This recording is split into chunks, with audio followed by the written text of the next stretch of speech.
तर या संदर्भातली अधिकची माहिती घेऊयात माझे सहकारी अक्षय यांच्याकडून। अक्षय, वॉटर टँकर असोसिएशनच्या संपानं मुंबईमध्ये अक्षरशः पाणीबाणी सुरू केलेली आहे, निर्माण झालेली आहे। प्रचंड त्रास प्रत्येकाला होतोय। सध्या मुंबईत काय परिस्थिती आहे आणि महत्त्वाचं म्हणजे जी बैठक होणार आहे त्या बैठकीकडे सगळेच लोक डोळे लावून बसलेले आहेत। नेमका कधी तोडगा निघणार असा प्रश्नही विचारला जातोय।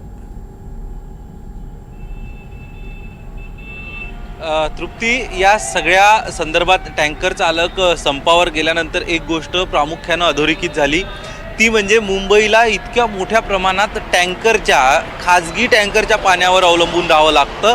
मुंबईची पाण्याची यंत्रणा ही सगळीकडेच सर्वदूर अजून पोहोचलेली नाही, हे अधोरेखित झालं। कारण तसं असतं तर मुंबईतल्या कुठल्याही आस्थापनेला आता खाजगी टँकरवरती अवलंबून राहावं लागलं नसतं। दुसरं महत्त्वाचं, आज आपण जर बघितलं तर केंद्रीय जलसंपदा मंत्री चंद्रकांत पाटील यांच्यासोबत प्रवीण दरेकर यांच्या पुढाकाराने एक बैठक पार पडली। या बैठकीत जवळपास केंद्राच्या ज्या समस्या होत्या या समस्यामधनं मार्ग निघाला होता। मात्र यानंतर दोन ज्या महत्त्वाच्या अटी आहेत, एक तर 200 मीटर जागा इमारती परिसरामध्ये असावी, जे मुंबईमध्ये शक्य नाही। यासोबतच वॉटर टँकर रस्त्यावर पार्क करू नये, ह्या दोन महत्त्वाच्या गोष्टी आहेत।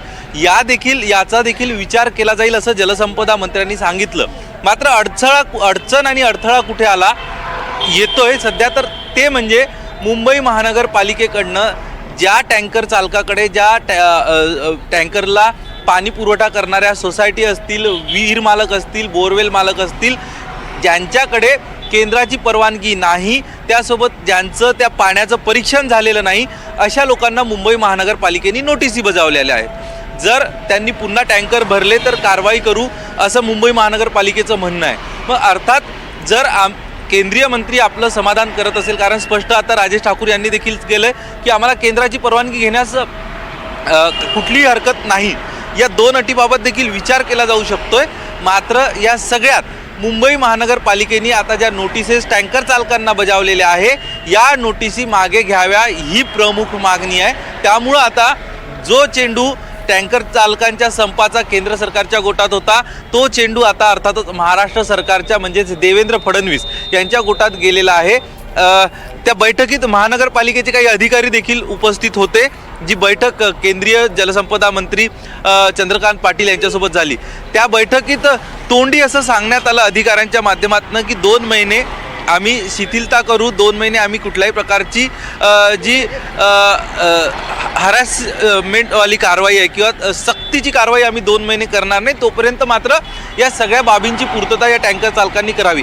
असं असलं तरीही तोंडी आश्वासनावर टँकर चालकांचं समाधान झालेलं नाही, अधिकारी म्हणतात। मात्र ह्या अधिकाऱ्यांऐवजी राज्याचे मुख्यमंत्री असेल किंवा इतर प्रमुख व्यक्तींनी या सगळ्या संदर्भात आश्वासन द्यावं, तरच हा संप मागे घेतला जाईल असं सांगितलं जातं। त्यामुळं आता नेमकं राज्याचे मुख्यमंत्री या सगळ्या संदर्भात काय निर्णय घेतात हे देखील महत्त्वाचं आहे, कारण ही सगळी जबाबदारी आशिष शेलार आणि प्रवीण दरेकर यांच्यावरती होती। आता प्रवीण दरेकर यांनी मध्यस्थी केली होती, भेट देखील।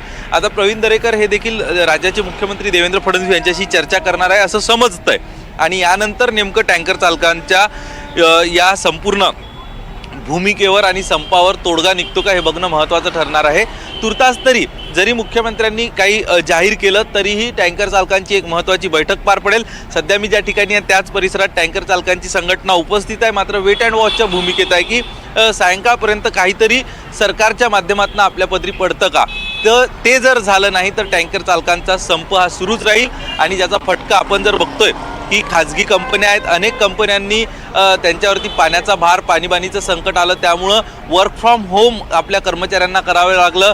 सगळ्यात महत्त्वाचं, मुंबईमध्ये जे अत्यंत महत्त्वाचे विकासाचे प्रकल्प आहे ते प्रकल्प रखडण्याची शक्यता आहे, कारण ज्या खाजगी कंत्राटदारांना, मग ते मेट्रो असेल, त्यासोबतच कोस्टल रोडचं इतर काही प्रस्तावित काम असेल, यासोबतच आपण जर बघितलं तर सिमेंट काँक्रिटीकरण रस्त्याचं संपूर्ण मुंबईमध्ये रस्ते खोदून ठेवलेले आहे, याचं काम असेल, या सगळ्यांचा जो कॉन्क्रीट मिक्सिंग प्लांट जो आहे, 2 प्लांट आहे, करी रोड परिसरामध्ये आहे आणि एक प्लांट जर आपण बघितला तर मुंबईच्या ईस्टर्न फ्रीवे परिसरामध्ये एक प्लांट आहे, ह्या प्लांटला देखील पाणी पुरवठा बंद झालेला आहे। त्यामुळं फक्त याचा परिणाम खाजगी आस्थापनावर होत नाही तर सरकारच्या प्रकल्प रखडले जाऊ शकते। जेवढे दिवस संप चालेल त्याचा आर्थिक ताण देखील येईल।